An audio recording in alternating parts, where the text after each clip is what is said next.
কোরআনে আল্লাহ তাআলা আল্লাহর নবীর কথা বলেন, ইয়ারিফুনাহু কামা ইয়ারিফুনা আবনাআহুম।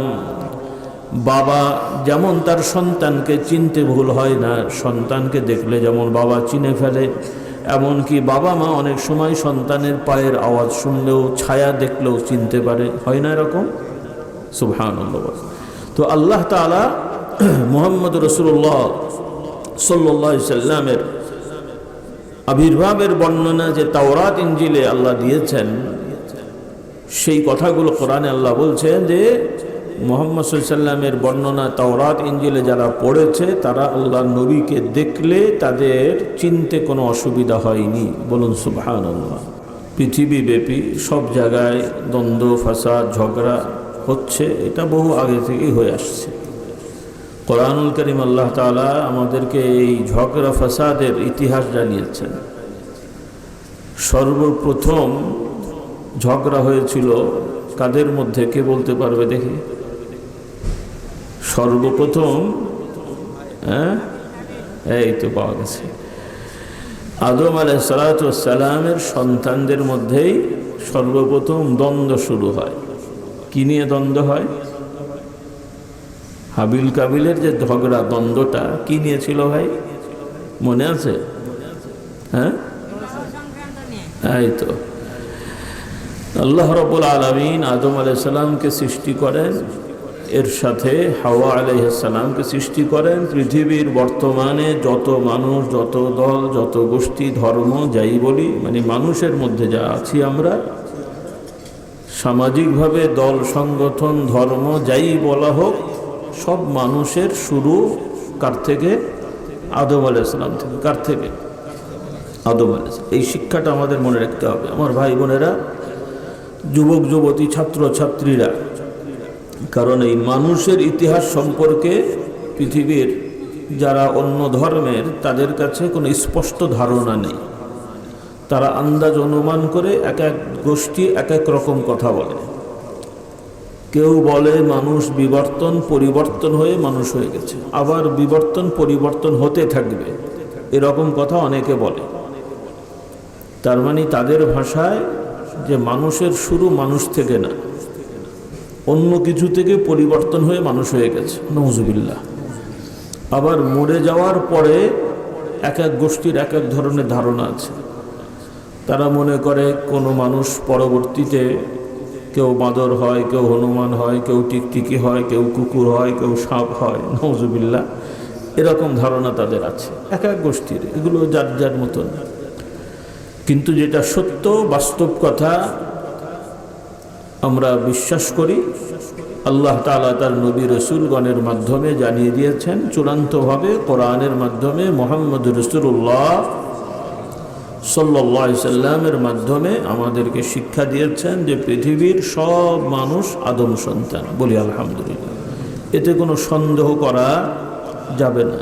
এখন আবার যদি আমাদের যুবকরা মনে করো যে এটা ইসলামের একটা ধর্মীয় মত, হতেও পারে নাও পারে, তাহলে কিন্তু আর মুসলমান হওয়া যাবে না। মানে হতেও পারে নাও পারে যদি মনে করা হয় কোরআনের এবং নবীর কোনো কথার ব্যাপারে, সিদ্ধান্তের ব্যাপারে, তাহলে কিন্তু মুসলমান হওয়া যাবে না। মানুষের কাছে মুসলমান পরিচয় দেওয়া যাবে, তো এই পরিচয় দিয়ে কি কবরে পার পাওয়া যাবে না হাসরে পার পাওয়া যাবে?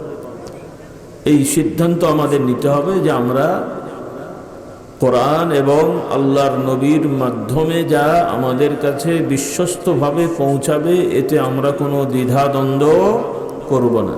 আলহামদুলিল্লাহ। সবাই রাজি? কি বলেন? আলহামদুলিল্লাহ বলেন। আল্লাহ তাআলা আমাদের কবুল করে নেন। কারণ এখানেও আবার আজকাল গন্ডগোল হয়ে গেছে। আমার ভাই বোনদের বলতে চাই, এখন পৃথিবীতে বিভিন্ন মিডিয়ার মাধ্যমে, ফেসবুক, ইউটিউব বা অন্যান্য বই পুস্তকের মাধ্যমে প্রচার করা হচ্ছে যে মুসলমান নাম নিয়ে, ইসলামের নামে তারা প্রচার করছে কোরআনে যা আছে আমরা সেগুলো মানব, কোরআনের বাইরে হাদিসের নামে যেগুলো আছে তাদের কথা আর কি, হাদিসের মধ্যে যা আছে বা হুজুররা বলে হাদিসের কথা, এগুলো মানা যাবে না। বলুন নাউজুবিল্লাহ। মানে তারা বলছে আর কি, একদল মুসলমান নামধারী বলছে যে হাদিসের নামে যা আছে তা মানা যাবে না। আমার কাছে তথ্য আসলো, ঢাকায় একজন আমাকে বলল, তাদেরই বন্ধু, একসাথে আগে চলাফেরা করেছে, এখন সে পরিবর্তন হয়েছে, এখন সে জোহরের নামাজ 2 রাকাত পড়ে। কয় রাকাত? 2 রাকাত পড়ে। ঈদের নামাজ নাকি সে পড়ে না, বলে কোরআনে ঈদের নামাজ নেই। এরপরে শুনলাম নামাজ 2 রাকাত পড়ে পড়ে আত্তাহিয়াতও পড়ে না, বলে ওগুলো পড়ার দরকার নেই। এগুলো শোনা যাচ্ছে, এবং সেই লোকটা আবার দাড়িওয়ালা। একসাথে আমি বসছিলাম, আমি আগে জানতাম না, পরে শুনলাম ওই লোকের এই অবস্থা। অর্থাৎ এই লোকেরা ওই দাওয়াতের তারা মানে অংশগ্রহণ করেছে বা ওই দলে ঢুকেছে যারা বলে যে কোরআন মানাই যথেষ্ট, হাদিস লাগে না।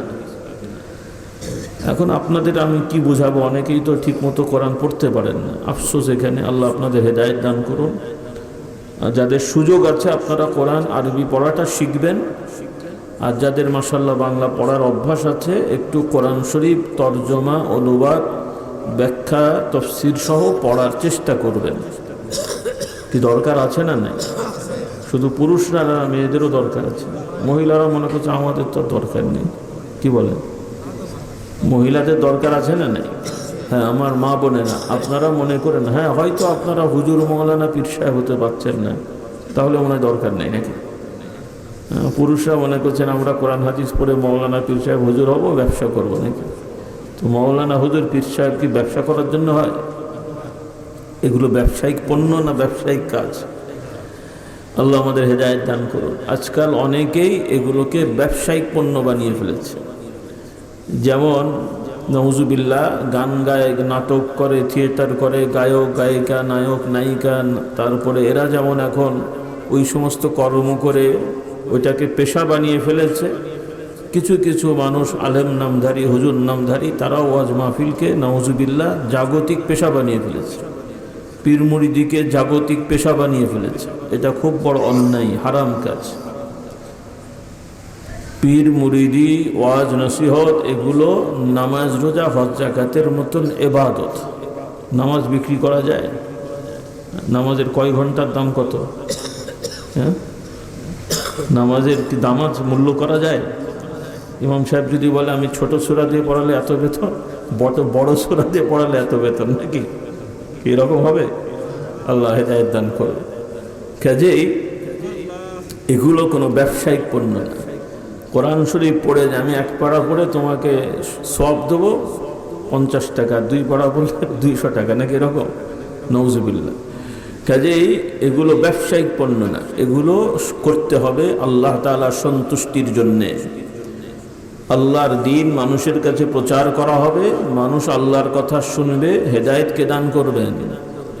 নাকি আমরা পীর সাহেবরা পারবো? নবী রাসূলগণও কোন নবী 100 বছর ধরে মানুষকে দাওয়াত দিয়েছেন, হাতে গোনা কয়েকটা লোক তার কথা শুনেছে, এমনকি বউ শোনেনি, ছেলেরাও শোনেনি। বলেন নাউজুবিল্লাহ। বলেন তো কোন নবী? হ্যাঁ, কে বলতে পারবে? একজন নবী তার স্ত্রী তার দাওয়াত শুনে, স্ত্রী আছে কিন্তু নবীকে নবী বিশ্বাস করে নাই। হ্যাঁ, কার কার? লূত আলাইহিস সালাম আর নূহ আলাইহিস সালাম। নূহ এবং লূত আলাইহিস সালাম এই কোরআন শরীফ আল্লাহ বলেছেন, কোরআনে উদাহরণ দিচ্ছেন। কাজেই শুধু বংশীয়ভাবে মুসলমান হওয়া, সামাজিকভাবে এটা ভালো, এটা আমাদের জন্য নিয়ামত যে আমরা মুসলমানের ঘরে জন্মেছি, বলি আলহামদুলিল্লাহ। আমরা আজকে যারা আমরা এখানে বসছি বা এই বাংলাদেশ ভারতের অধিকাংশ আমরা মুসলমান যারা বংশগত, নতুন মুসলমানের সংখ্যা খুব বর্তমানে কম। একটা সময় ছিল একই পরিবারের 10 জনের মধ্যে 4-5 জন মুসলমান, 5 জন মুসলমান না। সাহাবাদের সময়, তাবিঈনদের সময় বা আরও সময় আছে। এখনও ইউরোপ আমেরিকায় অনেক পরিবারের সদস্যরা মুসলমান হয়েছেন, যাদের বাপদাদা ভাই বোন সবাই কাফের মুশরিক, ইহুদি খ্রিস্টান, তারা মুসলমান হয়েছে আলহামদুলিল্লাহ। তাহলে শুধু মুসলমানের ঘরে জন্মালেই আল্লাহর কাছে মুসলমান স্বীকৃত হওয়া যাবে না, যদি ব্যক্তিগতভাবে ঈমান আকীদা সঠিক না হয়। এই বুঝটা আমাদের থাকতে হবে। কারণ বর্তমানে বাংলাদেশে যেটা আমরা দেখছি, ভারতে দেখছি, বা আমাদের চলাফেরায় অনেক মুসলমানের ঘরের সন্তানেরা তাদের চালচলন কথাবার্তা শুনে যা বোঝা যায় কোরআন হাদিসের আলোকেরা মুসলমান না, সমাজে মুসলমান পরিচয় দেয়। আল্লাহ তাআলা আমাদের হেদায়েত দিন, এদেরকেও হেদায়েত দান করুন। কোরআনে আল্লাহ এই উদাহরণ দিয়েছেন। আল্লাহ তাআলা বলেন, দারাবাল্লাহু মাসালান লিল্লাযীনা কাফারু ইমরাআতা নূহিন ওয়া ইমরাআতা লূত كانتا تحت عبدين من عبادنا صالحين فخانتاهما فلم يغنيا عنهما من الله شيئا وقيل ادخلا النار مع الداخلين। আল্লাহ তাআলা বললেন, তিনি উদাহরণ দিয়েছেন যারা কুফরি করে যারা জাহান্নামী হয়েছে তাদের উদাহরণ দিয়ে আল্লাহ তাআলা বলছেন, নূহ আলাইহিস সালাম এবং লূত আলাইহিস সালাম তাদের স্ত্রীরা তাদের স্বামী নবীদেরকে নবী হিসেবে বিশ্বাস করেনি, যার কারণে আল্লাহ তাআলা বলছেন যে তারা কাফেরদের দলভুক্ত হয়ে জাহান্নামী হয়েছে। আল্লাহ তাআলা নবী রাসূলগণকে কিয়ামতের ময়দানে তার অনুসারীদেরকে সুপারিশ করার জন্য অনুমতি দেবেন, কিন্তু সেই নবীরা অন্য যারা তাকে অনুসরণ করেছে তাদের বংশধর নয়, কিন্তু ঈমান আমলের কারণে তাদের জন্য সুপারিশ করলেও নিজের ঘরের সন্তান নিজের স্ত্রীকে সুপারিশ করার অনুমতি পাবেন না। নাউজুবিল্লাহ। নবী অন্য লোকের জন্য সুপারিশ করছেন যে তাদের বংশের না, কিন্তু তাকে ঈমান এনেছেন, তার অনুসরণ করেছেন। আল্লাহ তাআলা এই ধরনের মানুষের জন্য নবীদেরকে সুপারিশ করার অনুমতি দেবেন, কিন্তু কোরআনে আল্লাহ তাআলা বলছেন ওই নবীর স্ত্রী তার প্রতি ঈমান না আনার কারণে কিয়ামতের ময়দানে এই নবীরা তাদের কোনো কল্যাণে আসবে না। কিয়ামতে আল্লাহর কাছে বলতে পারবেন, আল্লাহ আমার বউকে নাজাত দেন, এই দোয়া করার অনুমতি নেই, যেহেতু তারা কুফরি করেছে। বলুন নাউজুবিল্লাহ। নবী বলতে পারবেন, আল্লাহ আমার এই সন্তানকে জাহান্নাম থেকে মুক্ত করে জান্নাত দেন, যারা কুফরি করে মারা গেছে, বলতে পারবেন না। কিন্তু অন্য লোকের জন্য, যে তার বংশের না, অন্য লোক ঈমান এনেছে, তার জন্য তিনি অনুমতি পাবেন, বলবেন আল্লাহ এই লোকটা আপনার প্রতি ঈমান এনেছে, আমার কথা শুনে আল্লাহ একে জান্নাত দান করেন। সুবহানাল্লাহ। তাহলে ইসলামের মানদণ্ডটা এখানে। এই জন্যে আমার ভাই বোনদের বলতে চাই, কোরআনুল কারীমের শিক্ষা মুহাম্মদ রাসূলুল্লাহ সাল্লাল্লাহু আলাইহি ওয়াসাল্লাম তার বাস্তব জীবনে আমাদেরকে দিয়েছেন, আর সেই শিক্ষার বর্ণনা হচ্ছে হাদিস শরীফ। কাজে এই হাদিসকে বাদ দিয়ে যদি কেউ দাবি করে আমি কোরআন মানব, আসলে কি মানা হয়? মানা হবে? মানা হবে না, এটা দাবি হবে, এটা মিথ্যে দাবি হবে। প্রকৃত কোরআন মানতে হলে হাদিস মানতে হয়, আর বাস্তবে যে কোরআন বোঝে অত ব্যাখ্যার দরকার নেই, অন্তত অনুবাদ বুঝলেও সেই কোরআন থেকেই সে বুঝবে যে কোরআন একা মানা যায় না, কোরআন মানতে হলে নবী মানতে হয়। বলুন সুবহানাল্লাহ। এই বুঝটা আপনাদের থাকতে হবে। আল্লাহ আমাদেরকে কবুল করুন। তো যাই হোক, আমি কথা বাড়িয়ে ফেলছি, সংক্ষেপ করি।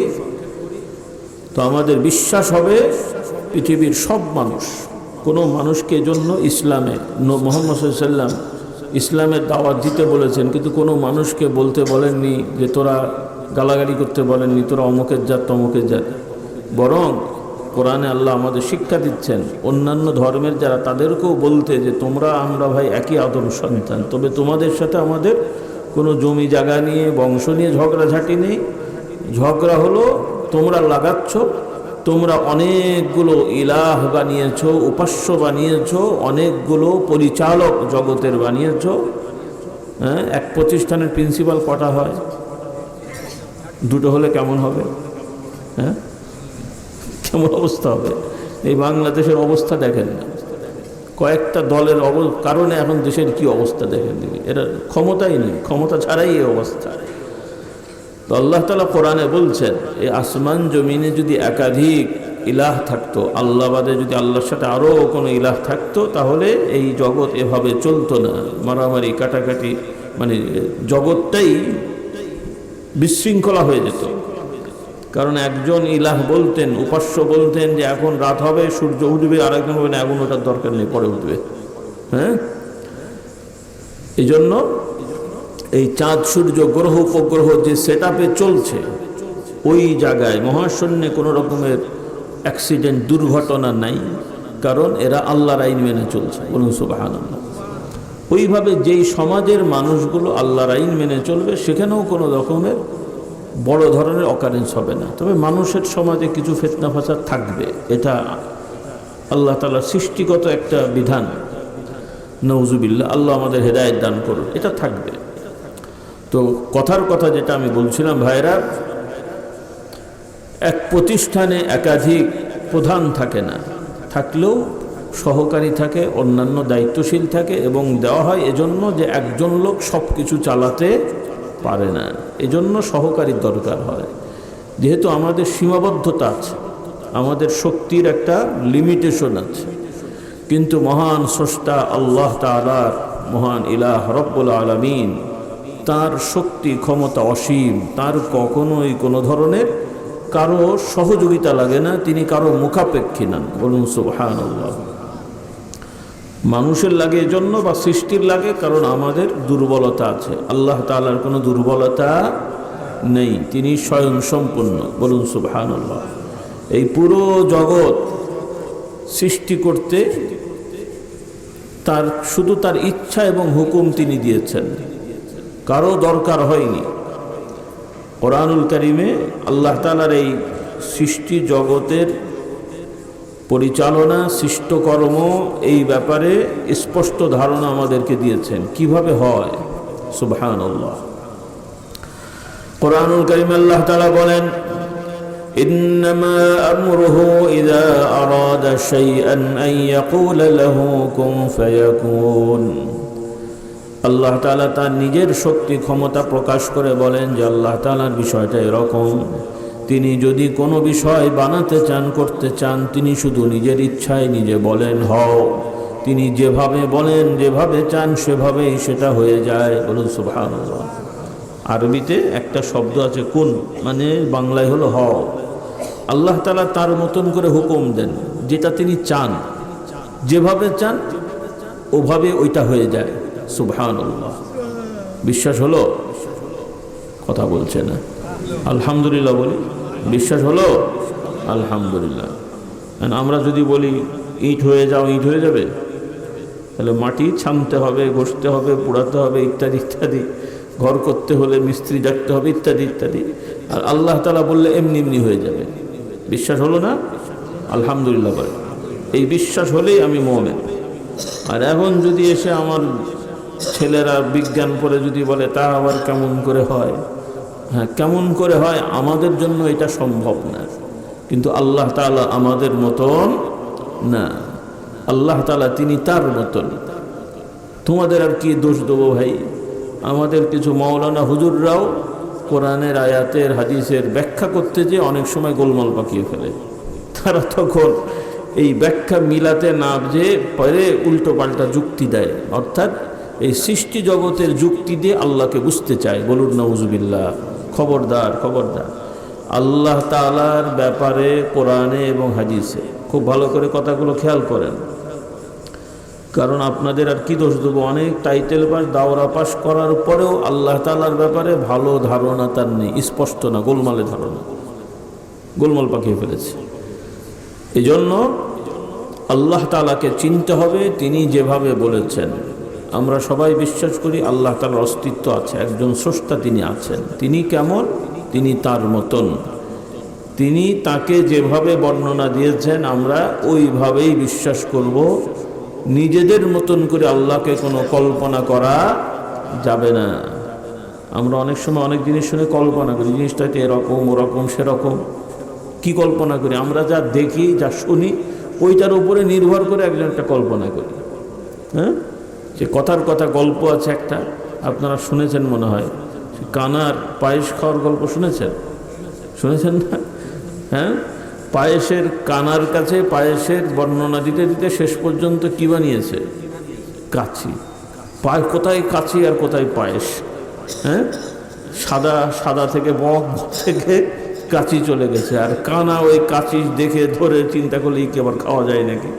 হ্যাঁ, তাহলে ওর তো আর মাথায় নেই। এজন্য কল্পনা করে এগুলো বলতে নেই। তো সামান্য একটা আমাদের সৃষ্টি ভুল ব্যাখ্যা বা কল্পনা করার কারণে আরেক রকম হয়ে যায়। সেক্ষেত্রে আল্লাহ তাআলা তার নিজের ব্যাপারে স্পষ্ট আমাদের জানিয়ে দিয়েছেন। আমরা দেখি, আমরা শুনি, আল্লাহ তাআলা নিজের ব্যাপারে বলছেন যে আল্লাহ তাআলাও বান্দাদের কথা শোনেন, বান্দাদেরকে দেখেন, তবে তিনি কারো মতন নন। কেউ কোনো জিনিসই আল্লাহর মতন না। বলুন সুবহানাল্লাহ। তাহলে সব ক্ষেত্রে আল্লাহ তাআলা আমাদের মতন থেকে পবিত্র। বলুন সুবহানাল্লাহ। আল্লাহ তাআলা এই সৃষ্টি জগতের মধ্যে তার সত্তা মিশে যায় না। তিনি তার মতন করে থাকেন, কিন্তু সব কিছু তিনি তার ক্ষমতার ভেতরে রেখেছেন। বলুন সুবহানাল্লাহ। এই হলো সংক্ষেপ কথা বোঝা গেছে? তো যাই হোক, তো এখন মূল কথায় আমরা আসি। তো আমার ভাই বোনেরা, পৃথিবীতে অনেক ধর্ম প্রচলিত হয়েছে, প্রচার হচ্ছে, তারা তাদের মতন করে বলে, কিন্তু আমরা মুমিন মুসলিম, আমাদের বিশ্বাস দৃঢ় হতে হবে মহান স্রষ্টা আল্লাহ তাআলার পক্ষ থেকে নির্ধারিত দিন ধর্ম একটাই, সকল মানুষের জন্য মুক্তির পেতে হলে রাস্তা একটাই, সেটা হলো আল্লাহর নির্ধারিত দিন। মুহাম্মদ রাসূলুল্লাহকে তিনি যা দিয়েছেন সেটি হলো আল ইসলাম। সেটির নাম কি? ইসলাম। কথাটা আমি সবাই জানি, কিন্তু আমি বিশেষভাবে বলার কারণ হলো বর্তমানে অনেক মুসলমানের সন্তানেরা, ছেলেমেয়েরা তারা বিশ্বাস করে বা তারা মনে করে যে যে ধর্মই মানুক সব ধর্মই সঠিক। বলেন নাউজুবিল্লাহ।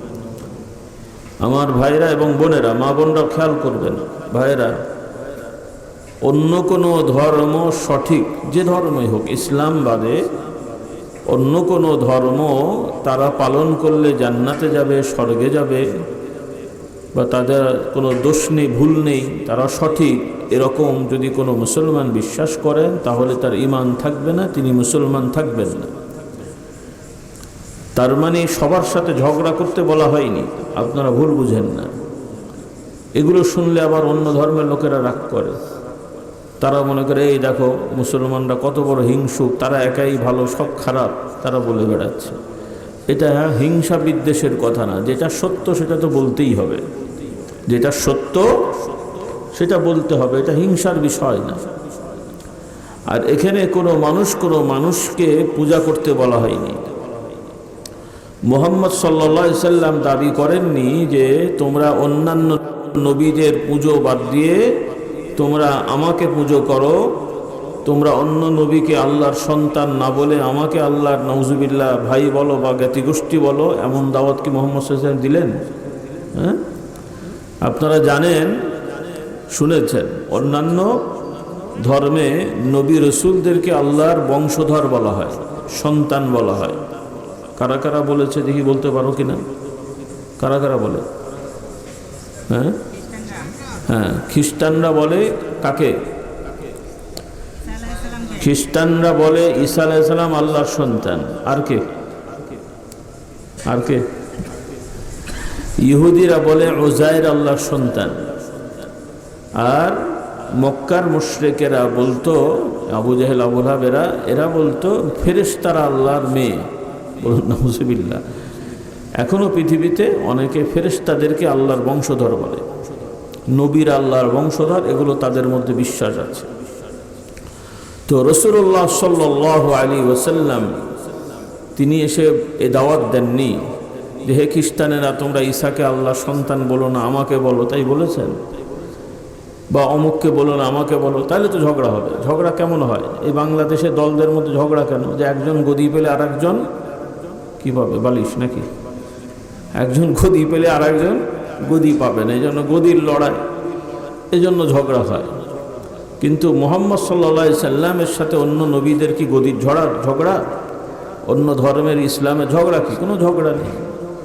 ঝগড়া তারা করছেন, কারণ মুহাম্মদ সাল্লাল্লাহু আলাইহি সাল্লাম বলেননি যে অন্য নবী বাদ দিয়ে তোমরা আমাকে মানো, বরং কোরআনে বলা হয়েছে আমরা বিশ্বাস করি মুসলমানেরা সব নবীরাই হক। সব নবীরা কি? আমরা কি বলবো যে মুহাম্মদ সাল্লাল্লাহু আলাইহি সাল্লাম একমাত্র নবী, আর কোনো নবী নেই? আমরা বলি না বলবো? আমার কথা বোঝা যাচ্ছে? আমরা বিশ্বাস করি আদম আলাইহিস সালাম থেকে নিয়ে মুহাম্মদ সাল্লাল্লাহু আলাইহি সাল্লাম পর্যন্ত সকল নবী রসুল, আমরা যাদের নাম জানি তাদের তো বিশ্বাস করি, যাদের নাম জানি না সব নবীরাই আল্লাহর পক্ষ থেকে নবুয়ত রিসালাত পেয়েছেন এবং তারা সবাই হকের অনুসারী, হক দাওয়াত দিয়েছেন। বলি আলহামদুলিল্লাহ। যদি আমরা বলতাম অমুক নবী মানি না, আমাদের নবী, যেমন ওরা আমাদের নবী মানে না, মুহাম্মদ সাল্লাল্লাহু আলাইহি ওয়াসাল্লামকে তারা নবী মানে না, আমরা তো বলি না মুসা আলাইহিস সালাম নবী নয়, ঈসা আলাইহিস সালাম নবী নয়, বলি আমরাও বলি তারাও নবী। বলি আলহামদুলিল্লাহ।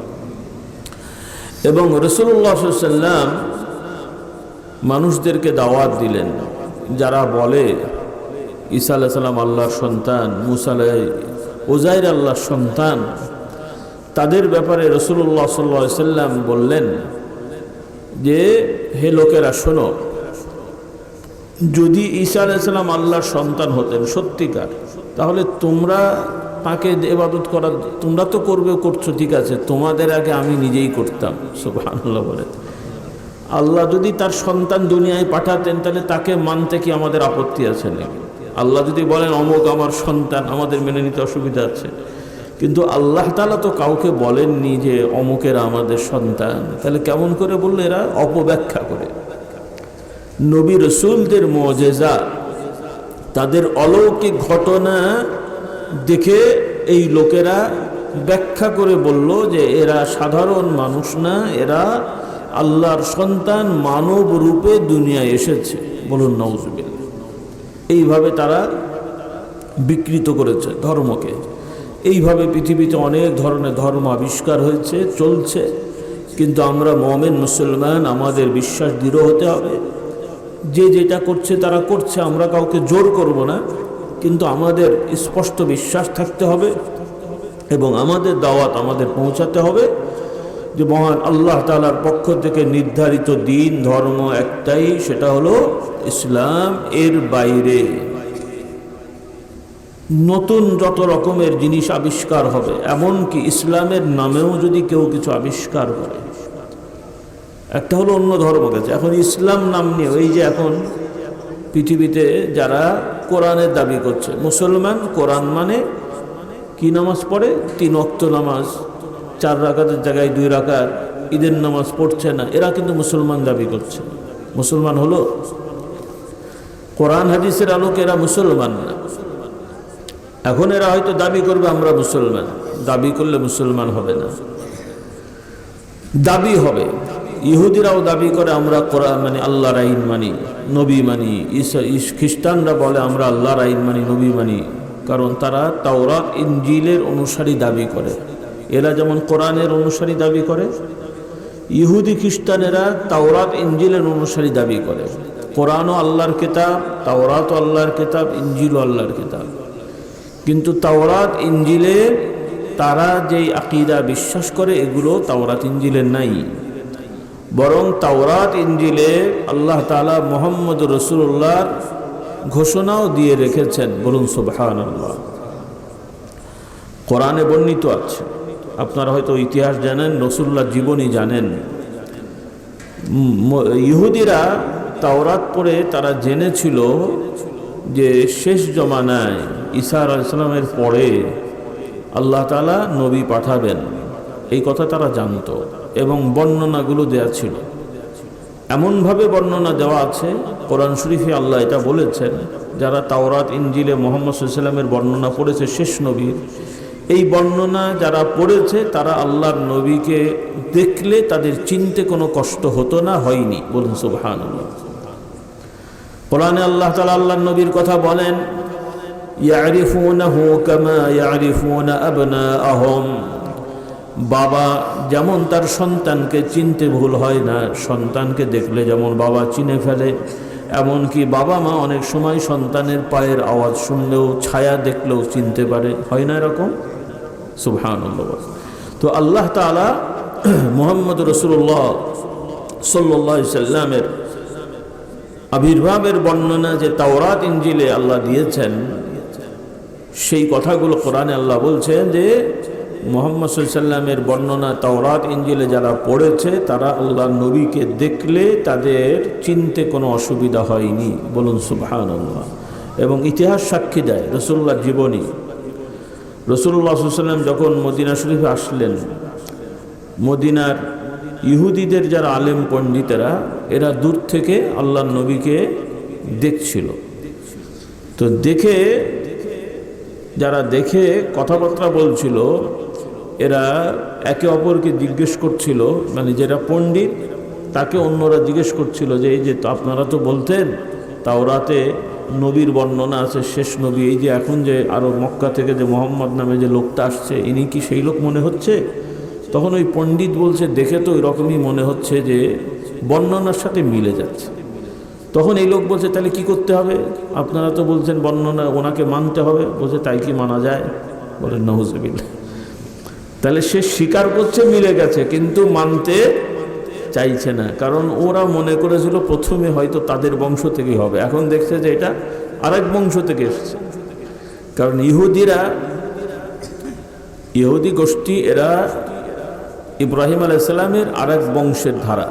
আপনারা সবাই জানেন ইব্রাহিম আলাইহিস সালামের 2 ছেলে নবী ছিলেন। কয় ছেলে? কি নাম? হ্যাঁ, ইব্রাহিম আলাইহিস সালামের 2 ছেলে নবী ছিলেন। কি নাম মনে আছে তো? ইসমাইল আলাইহিস সালাম আর ইসহাক আলাইহিস সালাম। ইসমাইল এবং ইসহাক।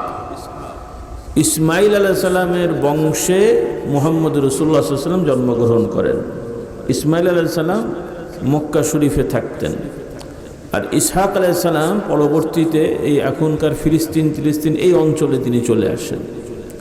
তো ইসহাক আলাইহিস সালামের বংশে এই পরবর্তীতে ইহুদি গোষ্ঠী এরা, আর ইসমাইল আলাইহিস সালামের বংশে মক্কা শরীফের এই কুরাইশ, হাশেমি বা আমরা ওই একই বংশের, এইভাবে।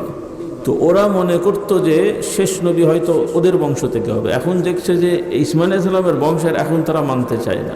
আপনাদের জ্ঞাতি গোষ্ঠীর ঝগড়ার মতন আর কি, কথা বললেন না? ওরাও এই ঝামেলা পাকিয়ে দিয়েছে। আল্লাহ এদেরকে হেদায়েত দান করুন। তো যাই হোক আমার ভাই বোনেরা, আমাদের বিশ্বাস স্পষ্ট থাকতে হবে। মুসলমান নাম নিয়ে কোরআনের অনুসারী দাবি করলেও মুসলমান হওয়া যাবে না যদি সঠিকভাবে কোরআন হাদিস না মানা হয়। তার উদাহরণ এই যে এখন বর্তমানে আমরা পাচ্ছি যে কোরআনের সাইনবোর্ড দিয়ে এরা চলছে, শুনতে ভালো লাগবে যে আমরা কোরআন মানি, কিন্তু বাস্তবে তারা কোরআন মানছে না। কারণ কোরআন মানার দোহাই দিয়ে মুহাম্মদ রাসূলুল্লাহর আদর্শ তারা ধ্বংস করে দিচ্ছে। বলুন নাউজুবিল্লাহ। আরও অনেক বিষয় আছে। এজন্য আমার ভাই বোনদের, যুবক যুবতী ভাই বোনদের বলতে চাই, তোমরা সতর্ক থাকবে। তোমাদেরকে কেউ এসে হয়তো বোঝাবে যে ভাই কোরআন মানো, ওই মোল্লারা হাদিস টাদিস যা বলে এগুলো মানা যাবে না। অনেক যুক্তি তাদের আছে, কথার তো আর শেষ নেই। এজন্য তোমরা এতটুকু অন্তত একমতে থাকতে হবে যে আমরা হাদিসে বর্ণিত যা এসেছে, আলেম ওলামারা হাদিসের রেফারেন্সে যা বলবেন আমরা সেগুলো মেনে নেব। রাজি আছি আলহামদুলিল্লাহ। আল্লাহ আমাদের তৌফিক দেন। হ্যাঁ, এগুলো নিয়ে আবার অনেক ঝগড়াঝাটি আছে, ওলামাদের নামধারী যারা আছেন করেন। আমাদের সচেতন থাকতে হবে। এবং আলেম ওলামা সবাই না বুঝলেও আমি একটু অনুরোধ করব, যারা মাদ্রাসায় পড়াশোনা করেছেন, আলেম ওলামা মোটামুটি নিজেদের পরিচয় দেন। আপনাদের অনুরোধ যে আপনারাও হাদিস বর্ণনা করতে গেলে অবশ্যই নির্ভরযোগ্য সহিহ হাদিস, হাসান হাদিস বা দুর্বল থাকলেও জয়ীফ থাকলেও যেগুলো মোটামুটি নির্ভরযোগ্য বলা মানে মেনে নেওয়ার মতন, এই হাদিসগুলোর বাইরে মুহাদ্দিসিনরা, হাদিস বিশারদরা যে সকল হাদিসকে মওযু বা মিথ্যা বলেছেন, এমন কোনো হাদিস যেন আমরা বর্ণনা না করি, ওয়াজে না বলি। আল্লাহ আমাদের হেদায়েত দান করুন। কারণ আপনাদের আর কি দোষ দেবো? আমাদের মতো অনেক হুজুরেরা এই যে আপনারা কষ্ট করে বসে আছেন হাদিসের নামে, তারা যেগুলো হাদিস না, হাদিসের নামে প্রচলন, এই কথাগুলো তারা বলেন।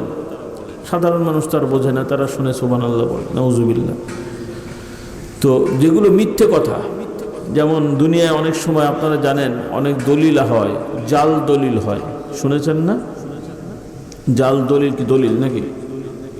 হ্যাঁ, আচ্ছা, জাল দলিল আর আসল দলিল তফাৎ কি কেউ জানেন?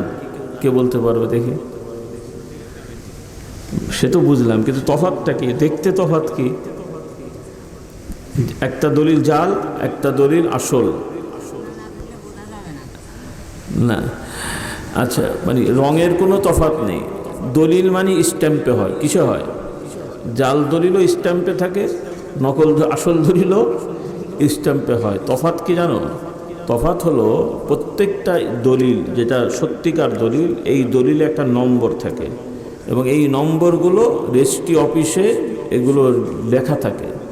কাজেই ওই দলিলের নম্বরের সাথে ওই দলিল মিলবে, যেটা সত্যিকার দলিল। আর নকল দলিলও নম্বর লেখা থাকে, কিন্তু ওই নম্বরে মিলবে না, কিন্তু দেখতে কোনো তফাৎ পাওয়া যাবে না, দেখতে রং এক। তো ওই রকম অনেক হাদিস আছে যেগুলো শুনতে মনে হবে হাদিস, কিন্তু এই হাদিসের বর্ণনাকারী যখন খোঁজা হবে তখন দেখা যাবে এর মধ্যে অনেক মিথ্যেবাদী আছে। আচ্ছা, মিথ্যেবাদীদের কথা মানা যায়? এই ধারণাটা অনেকের নাই। অনেক লোকেরা বোঝে না, আরবিতে এই জাল হাদিসকে বলা হয় মৌজু, মানে বানোয়াট কথা আর কি, আরবিতে বলে মৌজু। এখন অনেকে তো আর আরবি জানে না, এরা আবার ঝগড়া করে, এই মৌজু হলেও হাদিস তো, কি বুঝলে? মানে আসলে মৌজু মানে বোঝে না। কেউ যদি বলে মিথ্যে কথা বললেও তো কথা তো মানবেন আপনারা, আর এবার মিথ্যে কথা আর মানে কেমন করে? তো এই লোকেরা বোঝে না, না বুঝে ঝগড়া করে যে মৌজু হলেও হাদিস তো, বলেন নাউজুবিল্লাহ। মৌজু মানে হলো বানোয়াট কথা, যেটা প্রমাণ হয়ে গেছে। হ্যাঁ, কিছু কিছু হাদিসের ব্যাপারে মতভেদ হয় যে মৌজু কিনা, সেটা ভিন্ন কথা। এটাও আমি একটু ধারণা দিচ্ছি, কারণ এই পীর মুরিদির নামে শুধু নয়, আমাদের দেশে ওয়াজ মাহফিলের নামে, রাসূলুল্লাহ সাল্লাল্লাহু আলাইহি সাল্লামের নামে অনেক বানোয়াট কথা প্রচলন আছে, অনেক কথাই প্রচলন আছে এবং সেগুলো ব্যাপকভাবে আছে। আল্লাহ তাআলা আমাদেরকে এগুলো থেকে হেদায়েত দান করুন। তার মধ্যে কয়েকটা একটু বলে দিই। ব্যাপক প্রচলন আছে, সবাই শোনেন এবং অনেকে এই কথা বলেন, আমাদের অনেক আলেমরাও বলে ফেলেন, খেয়াল করেন না। আল্লাহ তাদেরকে বুঝ দেন, বলুন আল্লাহুম্মা আমিন। নিঃসন্দেহে আমাদের নবীর মর্যাদা আল্লাহ তাআলা অনেক দিয়েছেন। আল্লাহ তাআলা যে মর্যাদা আমাদের নবীকে দিয়েছেন, সেই মর্যাদা আমরা কি বানিয়ে দিতে পারবো? মর্যাদা দেবেন কে? কাজে আল্লাহ তাআলা আল্লাহর নবীকে এই মর্যাদা দিলেন যে তার নবুয়তের পর থেকে কিয়ামত পর্যন্ত যত মানুষ আসবে তাকে অনুসরণ না করলে জান্নাতেই যেতে পারবে না। সুবহানাল্লাহ বললেন না? নাকি কথাটা বাড়াবাড়ি মনে হচ্ছে? অন্য নবীর ক্ষেত্রে কিন্তু এটা হয় নাই। অন্যান্য নবীরা এক নবীকে নামে, মানে একই সমাজে একাধিক নবী ছিল। এই লোকেরা এই নবীর উম্মত, ওই লোকেরা ওই নবীর উম্মত, সবাই জান্নাতি। যে যেই নবী মেনেছে একই সমাজে জান্নাতি। কিন্তু মুহাম্মদ রাসূলুল্লাহ তার সমাজে তার বাইরে কোনো নবীও ছিল না, তার ইন্তেকালের পরেও কিয়ামত পর্যন্ত কোনো নবীও আসবে না। নাকি আপনাদের দেশে চলে এসছে? ভারতে একজন এসছে না, কি নাম? হ্যাঁ, ওই যে কি নাম, গোলাম আহমদ কাদিয়ানি নামক এক ব্যক্তি, সেও দাবি করে বসছে নবী, অথচ মুসলমানের সন্তান, দাড়িওয়ালা, টুপিওয়ালা, পাগড়িওয়ালা। অনেক বই পুস্তক তার নামে প্রচলন আছে এবং বই পুস্তক পড়লে যদি সেই লিখে থাকে সত্যিকার, তাহলে বোঝা যায় যে পড়াশোনা আছে, অনেক পড়াশোনা করা মানুষ এবং এবাদত বন্দিকে করতো যতটুকু তার জীবনীতে পাওয়া যায়। তাহাজ্জুদ পড়া, জিকির আজকার করা, এগুলো করতো বাহ্যিক, ভেতরে কি সে আল্লাহ জানে। তবে এক পর্যায়ে সে দাবি করে বসলো যে আমার সাথে আল্লাহর কথা হয়, আল্লাহ আমাকে এই জমানার ইমাম মাহদি এবং ঈসা করে পাঠিয়েছেন। বলুন নাউজুবিল্লাহ। এই দাওয়াত সে দেওয়া শুরু করলো, আর কিছু লোকেরা তার অনুসারী হয়ে গেল এবং তার এখন আন্তর্জাতিক সংগঠন আছে তার নামে। কি নাম জানেন আপনারা? এদের সংগঠনের নাম কি? আহমদিয়া মুসলিম জামাত। কি নাম? আহমদিয়া মুসলিম জামাত, বাংলা এটা তারা বলে। আর ইংরেজিতে কি বলে আমি জানি না ঠিক, মানে আমার মনে নেই। তো বাংলা ভাষায় তারা তাদেরকে পরিচয় দেয় আহমদিয়া মুসলিম জামাত। এই জামাতের লোকেরা দাবি করে যে গোলাম আহমদ সাহেব নওজুবিল্লাহ তিনি মুসলিম সমাজের উম্মতি নবী এবং তিনি হলেন ঈসা আলাইহিস সালাম, এই মাসি, তিনি হলেন ঈসা মাসি। মানে ওই নবী ঈসা তো তাদের ভাষায় মারা গেছেন, বলুন নাউজুবিল্লাহ। ঈসা আলাইহিস সালাম কি মারা গেছেন? আমাদের বিশ্বাস কি হবে? ঈসা আলাইহিস সালাম, যে ঈসা আলাইহিস সালাম হচ্ছেন মরিয়ম আলাইহিস সালামের ছেলে, যাকে আল্লাহ তাআলা বাবা ছাড়া মায়ের পেটে সৃষ্টি করেছেন। সুবহানাল্লাহ। কথা বুঝতে কষ্ট হচ্ছে কি? রাগ করছেন আপনারা? মরিয়ম আলাইহিস সালামের পেটে আল্লাহ তাআলা সন্তান দিয়েছেন বাবা ছাড়া। বর্তমানে হবে? বর্তমানে কোনো পুরুষ ছাড়া কোনো নারীর পেটে কি সন্তান আসবে? আসবে না। এটা ঈসা আলাইহিস সালামের জন্য খাস। আল্লাহ তাআলা তাকে সৃষ্টি করেছেন। সেই ঈসা আলাইহিস সালাম, তাকে আল্লাহ তাআলা দুনিয়ার হায়াতেই আকাশে তুলে রেখেছেন। এই বিশ্বাস আমাদের দৃঢ় হতে হবে, আলহামদুলিল্লাহ। আর এরা বলছে যে এই বিশ্বাসটা হলো কল্পনা। বলুন নাউজুবিল্লাহ।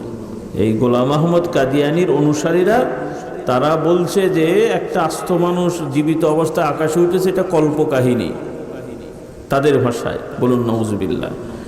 আর আমরা বিশ্বাস করব এটা সত্য। এটা কি নাকি আপনাদের আবার গন্ডগোল লাগছে? কোনো দ্বিধা করা যাবে? হ্যাঁ, এই বিশ্বাসগুলো হলেই ইমানদার হওয়া যায়। বলুন সুবহানাল্লাহ। কোরআনের অনেক বিশ্বাস যেগুলো দুনিয়ার যুক্তিতে খাটবে না। জান্নাতের বর্ণনা আছে, দুনিয়ার যুক্তিতে খাটবে না, বিশ্বাস করতে হবে না? হবে না? আল্লাহ তাআলা জান্নাতে আমাদেরকে নিয়ামত দেবেন। একটু বিক্ষিপ্ত কথা বলছি আর কি। জান্নাতে আল্লাহ তাআলা আমাদেরকে নিয়ামত দেবেন। কি কি আছে বলো তো দেখি বাবারা? হ্যাঁ, নহর থাকবে। নহর মানে কি? বাংলা বলো। নদী। নদী কিসের কিসের নদী আছে জান্নাতে? নদী। ঝর্ণা না নদী? ঝর্ণা এক জিনিস, নদী আর এক জিনিস। মানে ঝর্ণা এক জিনিস, নদী এক জিনিস। আল্লাহ তাআলা জান্নাতে কিসের কিসের বলো? দুধের নদী দেবেন। কিসের? আর কি? মধুর আর অন্য সুপেয় পানীয় থাকবে। আচ্ছা, দুনিয়ায় কোথাও দুধের নদী আছে? আচ্ছা, এখন প্রশ্ন হলো, আগামী বছর আমি শুনবো, জান্নাতে যে দুধের নদী থাকবে, সেই দুধগুলো কিসের দুধ? গরুর না ছাগলের না কিসের? হ্যাঁ, বলা মুশকিল। আর দুধ কি নদীতে হয়? এখন যারা বিজ্ঞান পড়ো তারা যদি শুনে বলে যে হুজুররা কি উল্টো পাল্টা কথা বলে, নদীতে কোথাও দুধ হয় নাকি? হ্যাঁ, দুনিয়ার যুক্তিতে নদীতে দুধ হয় না। আর এক জায়গায় দুধ ওই রকম রেখে দিলে কি ভালো থাকে? কি হয়? কেটে যায়। আল্লাহ তাআলা কোরআনে জান্নাতে দুধের নদীর বর্ণনা দিয়ে আবার আমাদের শিক্ষা দিয়েছেন, তোমরা দুনিয়ার নদীর মতো মনে করো না, যে জান্নাতের দুধের নদীর দুধগুলো সব সময় টাটকা থাকবে। বলুন সুবহানাল্লাহ। কি থাকবে? এখন আরেকজন প্রশ্ন করবে, এত দুধ দোয়ালো কে? জান্নাতের দুধ দোয়াতে হয়নি, আল্লাহ হুকুম দিয়েছেন, দুধ হয়ে গেছে। বলুন সুবহানাল্লাহ। আল্লাহ তাআলা বলেন, ফিহা আনহারুম মিন লাবানিন লাম ইয়াতাগায়্যার তা'মুহু। আল্লাহ তাআলা জান্নাতের বর্ণনা দিয়ে বলেন, জান্নাতে আল্লাহ তাআলা দুধের নদী দান করবেন, তবে সেই দুধগুলোর টেস্ট, স্বাদ কখনোই পরিবর্তন হবে না, মানে সবসময় টাটকা। সুবহানাল্লাহ। এখন জান্নাতে মধুর নদী থাকবে, সেই মধুর বর্ণনা দিয়ে বলেছেন, কারণ নদীতে পানিতে ঘোলা হয়ে যায়, ময়লা হয়, এটা পড়ে সেটা পড়ে, কিন্তু জান্নাতে মধুর নদীগুলোর কি বলে, নদীর মধুগুলো সবসময় পরিষ্কার থাকবে, স্বচ্ছ থাকবে। আনহারুম মিন আসালিম মুসাফফা। হ্যাঁ, জান্নাতে যে মধুগুলো থাকবে নদীতে, সেগুলোও থাকবে পরিষ্কার পরিচ্ছন্ন। সুবহানাল্লাহ। তাহলে দুনিয়ার যুক্তি দিয়ে এগুলো বিচার করা যায় না, শুধু বিশ্বাস করতে হয়, তাহলে মুসলমান হওয়া যায়। বলি আলহামদুলিল্লাহ। আর এখন এই লোকেরা দুনিয়ার যুক্তি দিয়ে ঈসা আলাইহিস সালাম মারছে, যে আকাশে উঠে গেলে তো এই মানুষকে বাঁচে নাকি? নাউজুবিল্লাহ পড়ে। আল্লাহ তাআলা কোরআনে বলেছেন, আল্লাহ তাআলা তাকে উঠিয়ে নিয়েছেন। এগুলোর আবার অপব্যাখ্যা করে। সেজন্য আপনাদের অনুরোধ করব, ইনশাআল্লাহ আমি আর কথা বাড়াবো না। ইনশাআল্লাহ, কষ্ট হচ্ছে আপনাদের? আর অল্প সময় বলছি ইনশাআল্লাহ, যেহেতু আল্লাহ নিয়ে এসেছেন। এখানে আরও মাহফিল হয় আমি শুনেছি, মাশাআল্লাহ। যত ভালো কাজ হবে তত ভালো, আমরা খুশি, আমাদের কোনো অসুবিধা নেই। ভালো কাজ বেশি হওয়া ভালো না? ভালো কাজ হবে, ওয়াজ মাহফিল হবে, আলেম ওলামা আসবেন। আজকে হচ্ছে, আল্লাহ কবুল করুন, বলুন আল্লাহুম্মা আমিন। তো আমাদের মোহতারাম হুজুর আহ্বান করেছেন, আমি আরও একবার এসেছি রমজান মাসে, আল্লাহ তাআলা এবার নিয়ে এসেছেন, আগামীবারও মাহফিল হবে। আপনারা চিন্তা করবেন কিভাবে হলে ভালো হয়। একটা অংশ হলো যে আপনারা 12টা পর্যন্ত ওয়াজ মাহফিল চললো, তারপরে দূরের লোকেরা রেস্ট নিলেন, তাহাজ্জুদ ফজরের সময় আবার কিছু আলোচনা হয়ে ফজরের সময় দোয়া হলো, এটা একটা সিস্টেম। আর একটা যদি মনে করেন যে না হোক, সারা রাত 2-3 জন বসে থাকবে, হুজুর বকবে, আপনারা ঘোরাফেরা করে ঘরে শুয়ে থাকবেন, সেটাও যদি চান সেটাও হতে পারে। কোনটা হয় আপনারা ঠিক করেন, ইনশাআল্লাহ আমার কোনো আপত্তি নেই। তো আল্লাহ তাআলা যদি আবার নিয়ে আসেন, আসা হবে, নিজেরাও আসবেন, অন্য ভাইদের দাওয়াত দিয়ে নিয়ে আসবেন। রাজি তো ইনশাআল্লাহ? এবার অনেকে বিভিন্ন কারণে আসার সুযোগ হয়নি, আমরা আশা করব আগামীবার প্রত্যেকেই আসবেন, আরও কিছু লোক নিয়ে আসবেন। রাজিয়া তো ইনশাআল্লাহ? আল্লাহ আমাদের তৌফিক দেন, বলুন আল্লাহুম্মা আমিন। আর এখানে মেহমানদারির ব্যবস্থা হয়, অন্যান্য সময় কিছু অন্য নিয়মে হয়েছে, এবার তারা চেষ্টা করেছেন যে সবাই অনুদান দেবেন, খানা হবে, যারাই বসবেন সবাই পাবেন। আল্লাহ আমাদেরকে বরকত দেন। কি মনে হয়, ভালো হয় কিনা দেখেন আপনারা কেমন হয়, আল্লাহ কবুল করুন, বলুন আল্লাহুম্মা আমিন। আরেকটু কথা বলে শেষ করব। আমার যুবকরা কয়েকটা বিষয় দিয়েছিল, আমার যুবকদের বলতে চাই, সাবধান হতে হবে আপনাদের বয়স্কদের। বর্তমানে সমাজে ব্যাপকভাবে মাদকের সয়লাভ হচ্ছে।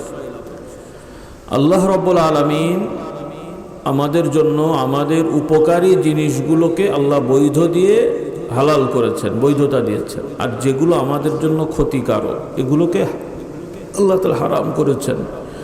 তো বিড়ি, সিগারেট, ইয়াবা, ফেন্সিডিল, মদ, গাঁজা ইত্যাদি এই জাতীয় যা আছে এগুলো পৃথিবীর সবাই জানে এবং বলে এগুলো খারাপ। এমনকি সিগারেটের প্যাকেটের মধ্যেও তাবিজ লেখা থাকে। কি তাবিজ?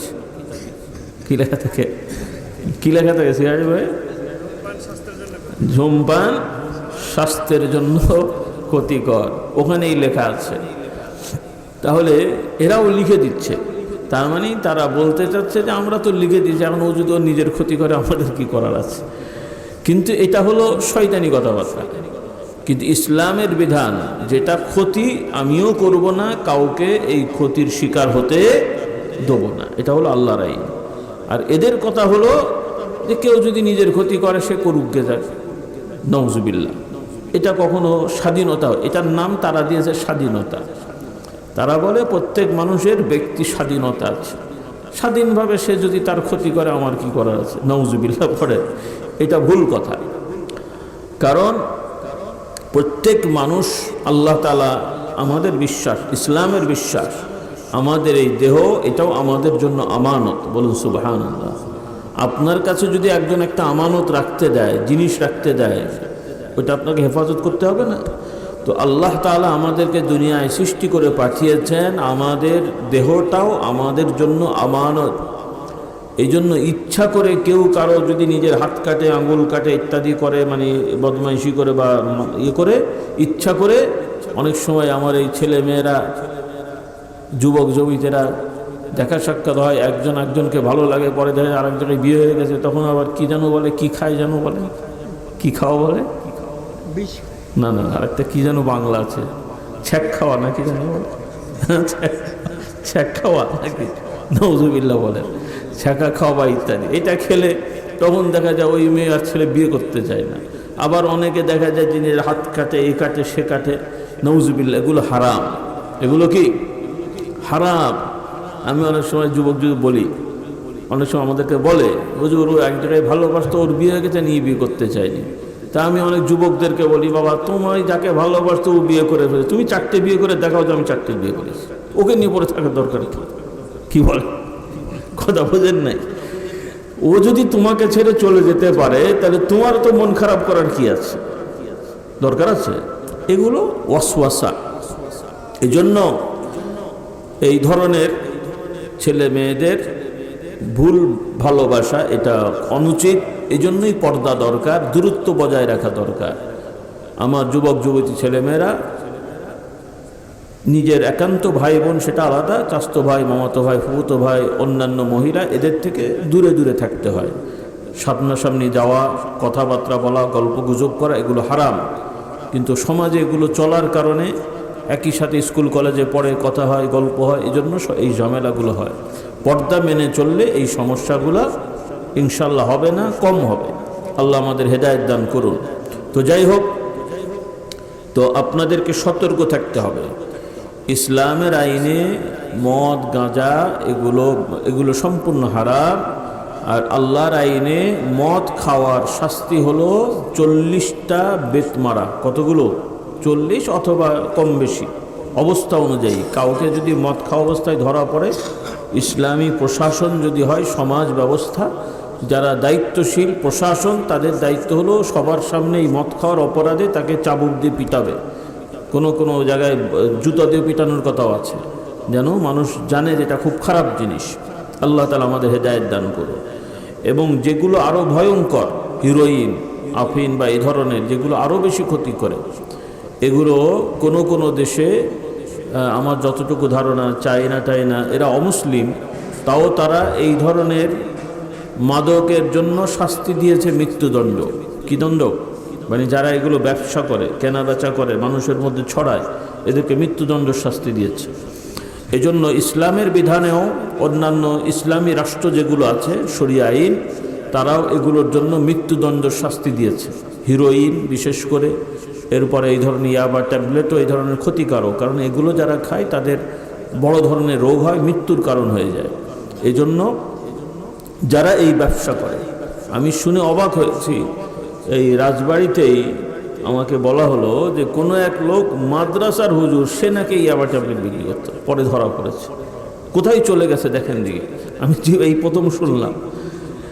এমনি লেবাস পোশাকে, কারণ একটা লোক কয়েক মাস দাঁড়িয়ে না আসলেও বড় দাড়ি হয়ে যায়, আর রেডিমেড জব্বা পাওয়া যায়, গায়ে দিলে বড় হুজুর হয়ে যায়, দেখতে যায়, সেগুলো তো আছে, এই ধোঁকাবাজ। কিন্তু এই লোক মাদ্রাসায় পড়া, নিজে মাদ্রাসার শিক্ষক ছিল, সেই ইয়াবা বিক্রি করতো এবং ধরা পড়েছে, আমি শুনেছি। এরপরে ইয়াবাও চুরি বিক্রি করতে, আবার চোরাই মোটরসাইকেলও রেখেছে। এই কোথায় জানে, এখানে নাম, এলাকার নাম আর বলছি না, আজকে শুনলাম আমি। এই জন্য আপনারা সচেতন হবেন, যুবকরা সচেতন হবেন। হাতে নাতে যদি তোমরা ধরতে পারো, তাহলে প্রমাণ রেখে দেবে, ছবি করে ভিডিও করে রেখে দেবে, প্রশাসনকে জানাবে এবং ওই লোককে মার্ক করে রাখবে। প্রশাসন যদি সঠিকভাবে দায়িত্ব পালন না করে, পরবর্তী ধরা পড়লে নিজেরাই সাইজ করতে হবে। কি রাজি? প্রথম দফা কাকে দেবে? প্রশাসন। এরপরে দেখলো নিয়ে গেল ঠিকই, তারপরে দেখা গেছে আবার এসে ঘুরে বেড়াচ্ছে এবং আবার ওই কাজ। দ্বিতীয়বার ধরা পড়লে আর প্রশাসন একদম প্রশাসনের সামনেই সাইজ করা হবে। ওদেরকে দেখাতে হবে যে তোমরা যেহেতু আইনের ব্যবস্থা নাও নাই, কাজে আমাদের নিরাপত্তা আমাদেরকে কথা বলে না। কি ভয় পেয়ে গেলেন নাকি? এখনো কি ভয়ের সময় আছে? আর ভয় পাওয়া যাবে? এখন আর ভয় পাওয়ার কোনো দরকার নেই।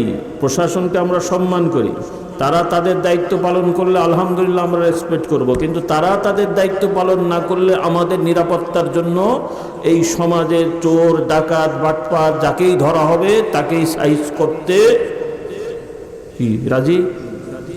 তো রাজনৈতিক নেতা হলে মনে হবে না, কথা বলে না, ওইটাকে আগে সাইজ করতে হবে। রাজি তো? সবাইকে সাবধান করে দিই, আগের সময় কিন্তু শেষ। আমিও হুজুর কিন্তু নেমে যাবো এবার, সাবধান হয়ে যান। এতদিন নামিনি, যদি তেড়া বেড়া করো যে দলেরই হও, এমন সাইজটা করবো জীবনে আর এই সমাজে থাকা যাবে না। আল্লাহ আমাদের হেদায়েত দান করুন। খুব সতর্ক হয়ে যাও, যেই দল করেন পেছনে যা করেছেন তওবা তিল্লা করে ভালো হয়ে যায়। কি হয়ে যায়? আমার যুবকরা বলে না যে ভালো হতে কি ভালো হতে, আমিও বলতে চাই আসুন সবাই ভালো হয়ে যায় ভালো হতে।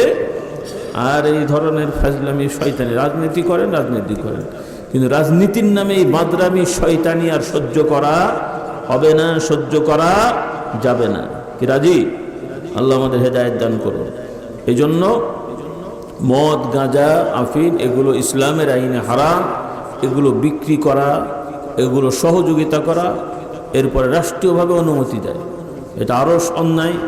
যারা রাষ্ট্রের দায়িত্বশীল, বিড়ি, সিগারেট, মদের যারা লাইসেন্স দেন, অনুমতি দেন, এগুলো খুব অন্যায়। আপনাদের এগুলো বন্ধ করতে হবে। আল্লাহ আমাদেরকে হেদায়েত দান করবেন, আল্লাহুম্মা আমিন।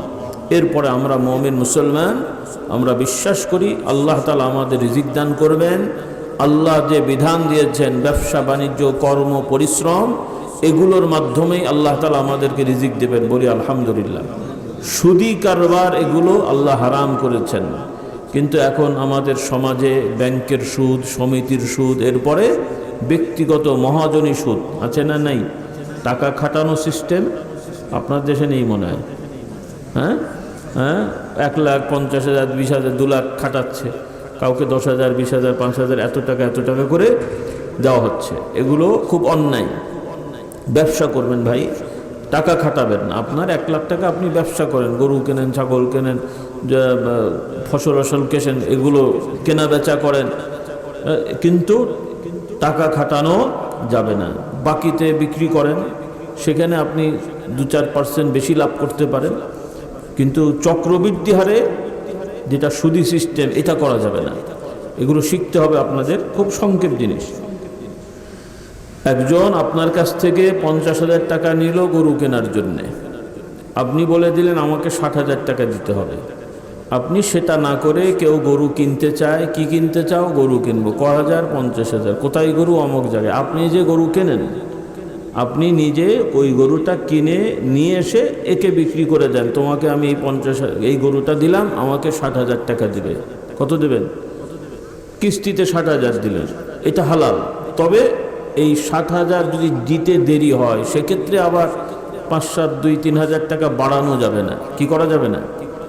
অনেকে আবার ওই জরিমানা করে, বাড়ায়, সেটা হবে না। এই জিনিসগুলো ইসলামের শিক্ষা আর কি, এগুলো ইসলামের ব্যবসা নীতি। আপনাদের এগুলো শিখতে হবে, খুবই সিম্পল। এগুলোর জন্য কোরআন হাদিস পড়া লাগে না, আলেম ওলামাতে শিখে নেবেন। এই আল্লাহর আইনে ব্যবসা করলে আল্লাহ তাআলা বরকত দেবেন। পক্ষান্তরে সুদি কারবার করলে বরকত থাকে না। বিশ্বাস হয়? সুদি কারবার করলে কি হয় না? বরকত হয় না, বরকত নষ্ট হয়ে যায়, বিপদে পড়তে হয়। আল্লাহ তাআলা কোরআনে বলেন, এবং অভিশাপের শিকার হতে হয়। কোরআনে আল্লাহ তাআলা অভিশাপের কথা বলেছেন। যারা সুদি কারবার করে তাদের বর্ণনা দিয়ে বলেছেন যে এরা যেন আল্লাহর সাথে যুদ্ধ ঘোষণা করে। নাউজুবিল্লাহ। আল্লাহর সাথে যুদ্ধ করা যায়, কিন্তু যারা সুদকে বৈধ মনে করে সুদের কারবার করে, আল্লাহ বলছেন এরা আল্লাহর সাথে যুদ্ধ ঘোষণা করে। নাউজুবিল্লাহ। আর আল্লাহ তাআলা বলেন ইয়ামহাকুল্লাহু রিবা ওয়া ইউরবিস সাদাকাত, আল্লাহ তাআলা সুদকে ধ্বংস করে দেবেন, আর ব্যবসাকে আল্লাহ হালাল করেছেন, বরকত দান করেন। সুবহানাল্লাহ। ইউরবিস সাদাকাত, দান সদকাকে আল্লাহ তাআলা বরকত দান করেন, বাড়িয়ে দেন। যে এই বিষয়গুলো আমরা লক্ষ্য রাখবো। আল্লাহ তাআলা আমাদের হেদায়েত দেন। আমি আবারও বলছি আমার ভাই বোনদের, আমি সংক্ষেপে কথা শেষ করছি। তারপরে যারা আগ্রহী আমার মা বোনেরা, ভাইরা যদি চান কিছু বই পুস্তক আমাদের সাথে থাকে, ইসলামী আকিদা শিক্ষা, ওজিফা, নামাজ শিক্ষা, পর্দা শিক্ষা, গোনামাপের আমল, বিভিন্ন বিষয়ের বই থাকে, 2-1টা আপনারা নিয়ে যান। মাহফিল এবছর সারা রাতই চলবে ইনশাল্লাহ। মেহমানদারি আছে ফজরের সময়, আপনারা থাকবেন, আসবেন। বড় বড় আলেম ওলামা আছেন, আলোচনা করবেন ইনশাল্লাহ। আমরা ধৈর্যের সহিত থাকবো। আল্লাহ তৌফিক দেন, বলুন আল্লাহুম্মা আমিন। কিতাবগুলো নিয়ে যাবেন। আর মোহতারাম হুজুর আগ্রহ করেছেন, বছরে তো মাহফিল হচ্ছে, এই একটা হচ্ছে, আর একটা মাহফিল হয় আমি শুনেছি, ভালো কাজ হোক আলহামদুলিল্লাহ। তবে নিয়মিত যেন আপনারা দিন শিখতে পারেন, এটার জন্য প্রতি মাসে একটা তালিমের ব্যবস্থা করলে ভালো হয় কিনা, কি মনে হয়? প্রতি মাসে একটা মাহফিল ছোট আকারে হবে, কোরআন হাদিসের আলোচনা হবে, মাসলা মাসাইলে আলোচনা হবে, ভালো ভালো আলেমরা নিয়ে আসবে। জনাব কি বলে, কী নাম যেন, আব্দুল হাদি, ও তো ছাত্র মানুষ, পড়াশোনা করছে, যতটুকু পারে সে আলেম ওলামাদের নিয়ে আসবে। হুজুর তো অসুস্থ হয়ে গেছেন, আল্লাহ তাআলা সুস্থতা দান করেন। মহিলাদের আলাদা বসার ব্যবস্থা হলো, তারা শুনলেন। তো এভাবে আপনারা যদি উদ্যোগ নেন, আগ্রহ করেন, এলাকাবাসী এবং যারা আশপাশের, আপনারা আসলে ইনশাল্লাহ এই কাজগুলো হবে। তো এখানকার কার্যক্রম তথা যেহেতু একটা ঐতিহ্যবাহী প্রতিষ্ঠান দরবার, এখানে আপনারা ভক্তি করেন, ভালোবাসেন, নিয়মিত দিনই কাজগুলো হওয়া দরকার। তো এই কাজগুলো ইনশাল্লাহ হবে। আল্লাহ তাআলা আপনাদের বরকত দেন, বলুন আল্লাহুম্মা আমিন। পাশাপাশি আপনারা শুনেছেন পৃথিবীব্যাপী বিভিন্নভাবে জুলুম অবিচার হচ্ছে। সাম্প্রতিক ভারতের মুসলমানদের ওয়াকফ স্টেট নিয়ে বিতর্কিত একটা আইন পাশ করা হয়েছে, যেই আইনের দ্বারা আমরা অনুমান করছি যে এই আইনের দ্বারা মুসলমানদের এই ওয়াকফ স্টেট ধ্বংসের দিকে যাবে। কাজেই আমরা সতর্ক করে দিতে চাই, এই ধরনের কোনো অবান্তর সিদ্ধান্ত পৃথিবীর মানুষ মেনে নেবে না। তাদেরকে এই সিদ্ধান্ত পরিবর্তন করতে হবে, এই দাবি আমাদের থাকবে। আর আমরা বেশি বেশি দোয়া করব। যে যেখানে আছি আমরা নিয়মিত এই জালিমদের জন্য দোয়া করব, হয় আল্লাহ তাদের হেদায়েত দেন, হেদায়েত না থাকলে আল্লাহ ধ্বংস দেন। বলুন আল্লাহুম্মা আমিন, বলেন আল্লাহুম্মা আমিন। তাই যে আল্লাহর বিচার আছে, ধ্বংস জালেমের হবেই। তবে আমরা চাই আল্লাহ যেন অচিরেই এই জালেমরা হয় তাদের জুলুম থেকে ফিরে আসবে, না হলে আল্লাহ তাদের ধ্বংস করে দেন। বলুন আল্লাহুম্মা আমিন। তো যাই হোক, তো আল্লাহ তাআলা আমাদের নিয়ে এসেছেন, আসুন আমরা একটু তওবা ইস্তেগফার পড়ে দোয়ায় শরীক হই। আর অনুরোধ থাকবে, মা বোনরাও কিছু বই পুস্তক সংগ্রহ করেন, মহিলারাও জ্ঞান অর্জন করবেন। যারা ছাত্রছাত্রী আছো, যারা SSC, HSC, degree, honours, masters বিভিন্ন লেভেলে পড়াশোনা করছো, তোমাদের আহ্বান করি তোমরা কোরআন শরীফের তাফসির কিনবে, হাদিস শরীফের অনুবাদ কিনবে এবং এগুলো নিয়মিত চর্চা করবে। পড়ার সাথে অনেক জিনিস বুঝতে কষ্ট হলে আলেম ওলামাদের থেকে ব্যাখ্যা বিশ্লেষণ জেনে নেবে। যেহেতু তোমরা পড়াশোনা করোই, দুনিয়ার ডিগ্রির জন্য আমরা কত পড়াশোনা করছি। যারা স্কুল কলেজে পড়ো, সামান্য এসএসসি ডিগ্রির জন্য কত কত শত শত মানে হাজার পাতা পড়তে হয়। এইচএসসির জন্য হাজার হাজার পাতা পড়তে হয়। ডিগ্রি অনার্সের জন্য হাজার হাজার পৃষ্ঠা পড়তে হয় বিভিন্ন সাবজেক্টের। একটু আল্লাহর বান্দা হওয়ার জন্য কোরআন এবং হাদিস চর্চা করা যাবে না ইনশাল্লাহ? কি বলি ইনশাল্লাহ? এজন্য যারা মোটামুটি একটু পড়াশোনা জানেন, প্রত্যেকের ঘরে ঘরে কোরআনুল কারীমের তাফসির রাখেন, নির্ভরযোগ্য তাফসির।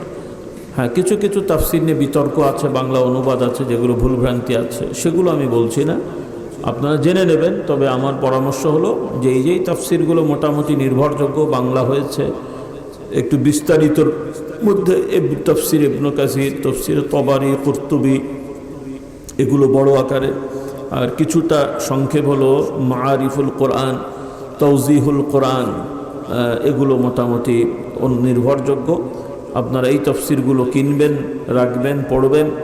এরপরে হাদিসের সংকলনের মধ্যে বড় বড় কিতাব তো আছেই, সেগুলো আপনারা সাধারণ মানুষের জন্য অনেক সময় বোধগম্য হবে না বা কষ্ট হবে বুঝতে। আপনাদের জন্য সহজ হবে রিয়াদুস সালেহীন, এরপরে মিশকাতুল মাসাবিহ, এগুলো বাংলা হয়েছে, এগুলো আপনাদের জন্য সহায়ক হবে। মুনতাখাবুল হাদিস, এগুলো সহায়ক হবে, মনে রাখেন এগুলো ইনশাল্লাহ আপনারা এগুলো কিনবেন। এরপরে মাসলা মাসাইল শিখবেন, ইসলাম শেখার যে কিতাবগুলো আছে, ফেকার কিতাবের বাংলা যেগুলো আছে, মহিলাদের জন্য আলাদা মাসলা মাসাইলের কিতাব আছে, ইনশাল্লাহ এগুলো আপনারা কিনবেন। আমার যারা পড়াশোনা ভাই যা জানেন, আর সবাই মোটামুটি আমরা দিনের পথে থাকার চেষ্টা করব। হিংসা, বিদ্বেষ, ঝগড়া, ফাসাদ আমরা করব না। সবাই আমরা মিলেমিশে দিনকে ধরে রাখব। মতভেদ হলে যাকে যে যার অবস্থানে থাকব, কেউ কারোর সাথে শত্রুতা করব না। রাজি আছি ইনশাল্লাহ? আল্লাহ আমাদের সবাইকে হেদায়েত দান করুন। যদি কখনো অনেক সময় হয় যে কথায় হয়তো মিল হচ্ছে না, ঝগড়া করার দরকার কি? মিল হচ্ছে না, উনি উনার মতন থাকুক, আমি আমার মতন থাকি, ঝগড়া করার দরকার আছে? কেউ কারো বদনাম করার দরকার আছে? আর আশা করি আমরা মিলে মিশে চলবো। মিল হলে তো সব থেকে ভালো।